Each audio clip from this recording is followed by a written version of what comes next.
naglalasing at nagsasaya, naghahanap ng pera, sa akalang ito'y panunas sa lahat ng problema.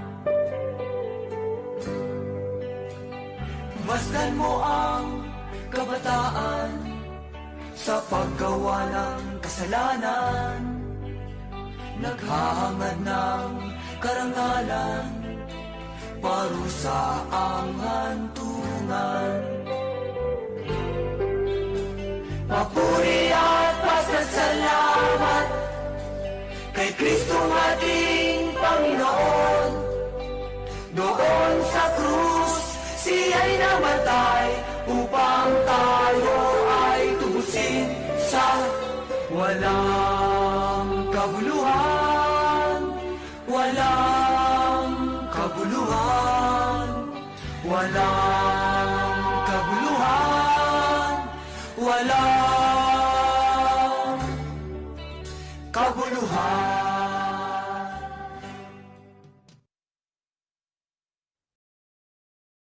Kadalasan, tayong mga Kristiyano ay nahuhulog sa pagpapahalaga sa mga makamundong bagay na walang tunay na halaga. Nagsusumiskap tayo sa mga makalupang layunin. Pinipilit nating magtagumpay sa ating mga piniling mga karera o pinag-aralang kurso. Kahit tipid na sa pagkain, nagpipili tayong mag-ipon upang makabili tayo ng kotse o bahay. Binabudget natin ang ating pera para makapag-ipon, para may pondo pag nag-retire na tayo. Naniniwala tayo na ang tagumpay sa mga bagay na ito ay tumutupad sa ating layunin sa buhay. Kaya sulit ang ating pakikibaka at pagtitiis. Ngunit mali ang ganitong pag-iisip. Ang mundong ito ay hindi natin tahanan. Dumadaan lang tayo. Huwag kayong mag-impok ng mga kayamanan dito sa lupa. Dito'y may naninirang insekto at kalawang at may nakakapasok na magnanakaw. Matthew 6:19. Ang ating layunin sa buhay ay hindi dapat nakatuon sa pagkuha ng mga kayamanan. Ang ating mga mata, ang ating mga puso at ang ating mga halaga ay dapat na lahat ay nakafocus kay Jesus at kung ano ang ginawa niya para sa atin. At ang ating layunin at ang ating pagtuon ay dapat nasa Kanya at sa ating tahanan sa kawalang hanggang kasama niya.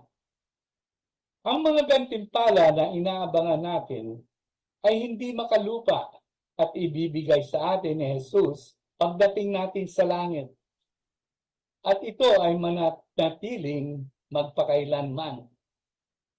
Maraming mga verses sa Biblia na kinukuha natin na out of context.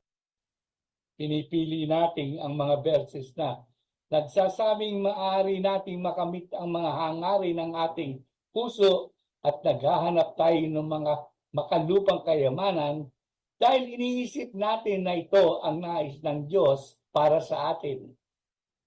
Marami sa atin ang naniniwala na karapatan natin bilang mga Kristiyano ang pagmamay-ari ng yaman sa lupa. Gumagamit tayo ng mga verses na nagsasabing tayo ay mga hari at mga saserdote at tayo ay maghahari sa lupa. Ngunit iniaalis natin ang verses na yon sa context. At inaasahan natin ito ay para sa ngayon na at hindi sa darating na panahon. Bakit? Hindi ba gusto ng Diyos na maging masaya tayo? Gusto ba niyang mamuhay tayo sa kahirapan? Hindi. Nais ng Diyos na magkaroon tayo ng kasiyasiyang buhay sa lupa at ayaw niya na tayong maging mahirap. Kalooban niya na umunlad tayo at maging malusog. Kapag ang ating puso ay nabubuhay para kay Jesus at ang layunin natin ay paglingkuran siya, Ibinibigay niya ang lahat ng bagay para sa atin. Hindi natin kailangang magpakana, manggimik para makuha sila o gawin silang ating layunin bilang isang Kristiyano. Sabi ni Jesus, sa bahay ng aking ama ay maraming silid. Kung hindi ito totoo, sasabihin ko ba sa inyong pupunta ako roon upang ipaghanda ko kayo ng inyong matitiran? John 14:2. Ang ating tahanan ay nasa langit. Si Jesus ay nasa langit at gumagawa siya ng mga tahanan para sa atin para makasama niya tayo sa kawalang hanggan. Sinabi ni Jesus sa Revelation 21:4, ang ating tahanan ay doon na wala ng luha, wala ng kamatayan, dalamhati, pagtangis, at paghihirap. At sinabi rin niya sa 1 Corinthians 2:9 na hindi pa nakikita ng mata o naririnig ng tenga, hindi pa sumasaisip ng tao ang mga inihanda ng Diyos para sa mga umiibig sa Kanya. Ang mundong ito ay malapit ng magwakas. Masdan ang paligid natin. Ang krimen, ang kahirapan at mga natural na sakuna ay palaki at padami ng padami. At ang mga sakit at gutom ay nagiging epidemic na sa buong mundo. Maging ang ating mga autoridad ay sumasang-ayon na lumalala ang mga bagay na ito sa araw-araw. Sinasabi ni Jesus na tayo ay nabubuhay sa mga huling araw ng mundo. Sinabi niya sa 2 Timothy 3:1-5, dapat mong malaman na sa mga huling araw ay darating ang mga panahon ng kaguluhan. Sapagkat ang mga tao ay magiging maibigin sa kasarili, maibigin sa salapi, palalo, mapagmataas, mapagsamantala, suwail sa magulang, walang utang na loob at lapastangan sa Diyos. Sila'y magiging walang pagmamahal sa kapwa, walang habag, mapanirang puri, walang pagpipigil sa sarili, marahas, at walang pagpapahalaga sa mabuti. Sila'y magiging mga taksil, padalos-dalos, mayayabang, maibigin sa kalayawan, sa halip na maibigin sa Diyos. Sila'y may anyo ng pagiging makadiyos, ngunit hindi naman nakikita ang kapangyarihan nito sa kanilang pamumuhay. Iwasan mo ang ganyang uri ng mga tao. Habang tayo ay naririto pa, mayroon tayong layunin na dapat tuparin bilang mga Kristiyano. At yun ay upang iyakatin at suportahan ang isa't isa at maging saksi sa mundo ng biyaya ng Diyos sa pamamagitan ni Jesus na ating tagapagligtas. Ang ating buhay ay dapat sumasalamin sa Diyos. Kaya kapag nakita tayo ng mga tao, ay makikita nila ang karakter at ang espiritu ng Diyos sa atin. Paano natin gagawin yon? Sa pamamagitan ng ating pamumuhay at pinapakita na si Jesus ang dahilan ng ating pamumuhay at ang ating kayamanan ay wala sa mga ari-arian sa lupa, kundi sa buhay na walang hanggan na ihinanda niya para sa atin. Hindi natin madadala ang kayamanan o anumang bagay sa libingan. Noong unang panahon, ang mga hari o mga pero ng Ehipto, pag nililibing ay sinasamahan ng kanilang mga kayamanan, pati mga hayop at mga tao, mga alipin, o kanilang mga asawa o mga gwardya na mga buhay pa, para raw makasama paglalakbay patungo sa kabilang buhay. Pero ngayon, nakikita ng mga treasure hunters at mga archaeologists na kung saan sila nilibing, nandun pa rin sila. Walang pinuntahan. Ngunit muli sinabi ni Jesus, mga anak, talagang napakahirap para sa mga mayayaman na makapasok sa kaharian ng Diyos. Mark 10:24. Natatandaan ninyo yung asawa nila? Kinakaladkad na sila ng mga anghel para lisanin ang Sodom. Pero lumingon siya sa likod na may kalungkutan dahil ang kanyang puso ay nasa lungsod na yon at ang mga ari-arian nito wala sa Panginoon. Kahit ano ang nangyari sa kanya, siya'y naging isang haliging asin. Tatangkilikin natin ang mabubuting bagay na iniaalok ng mundong ito, ngunit hindi tayo nakadikit sa kanila. Hindi sila maaaring maging dahilan ng ating pamumuhay o ang ating mga layunin para sa buhay na ito. Bakit? Dahil kapag tayo ay nakadikit at nabubuhay upang kolektahin ang mga ari-arian na ito, sila ay nagiging Diyos sa atin. At ano ang sinasabi ng Biblia tungkol diyan? Huwag kang sasamba sa ibang Diyos maliban sa akin. Deuteronomy 5:7. Nais niya magkaroon tayo ng magandang tirahan dito at gusto niya tayong maging malusog at gusto pa niyang ibigay sa atin ang mga hinahangad ng ating puso. Ang lahat ng mga bagay na ito ay atin dahil mahal niya tayo at mahal natin siya. Hindi na tayo bahagi ng mundong ito at hindi na tayo umaasa sa mundong ito para mabuhay. Umaasa tayo sa Kanya para sa lahat.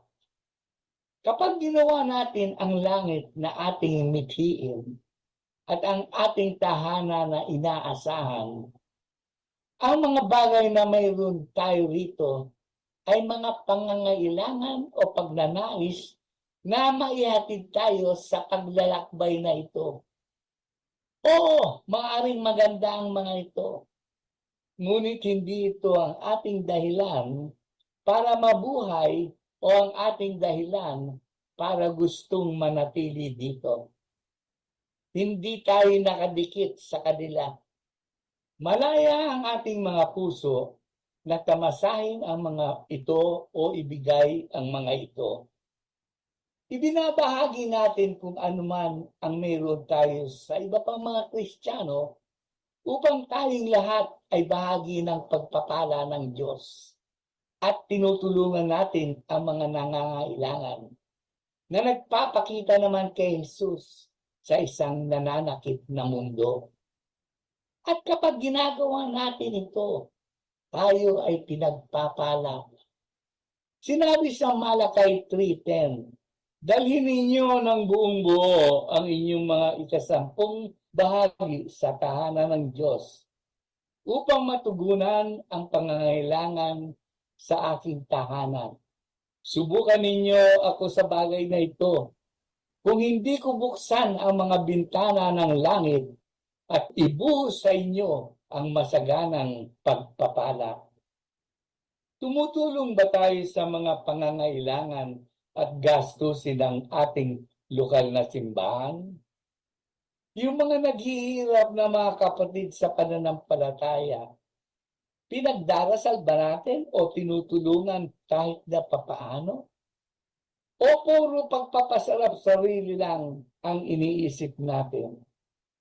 Sinabi ni Jesus sa Matthew 6:33, ngunit hanapin muna ang kaharian ng Diyos at ang kanyang katuwiran at ang lahat ng mga bagay na ito ay daragdag sa inyo.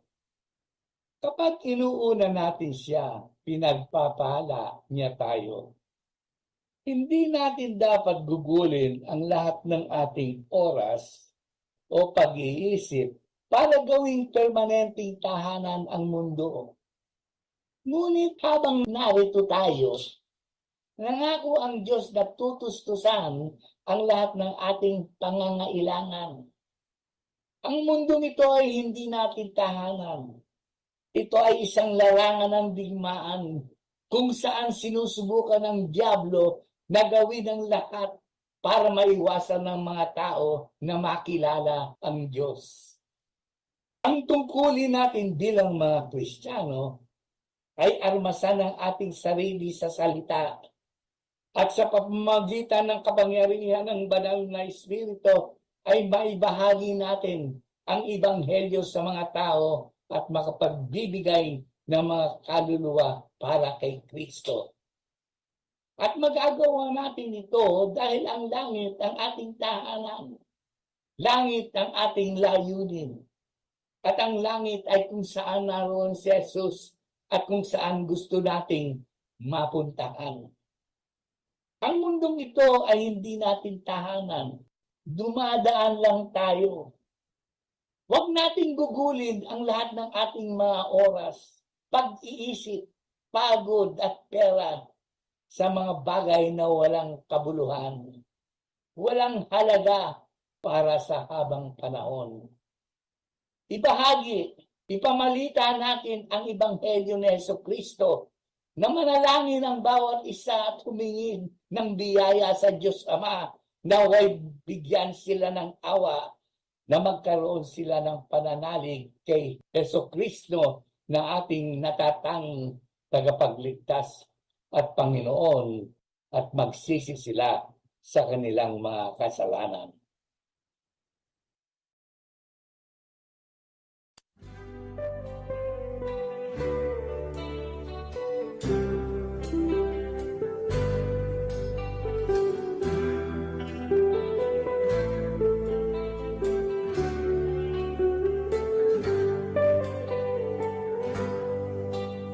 Naglalasing at nagsasaya, naghahanap ng pera, sa akalang ito'y panunas sa lahat ng problema.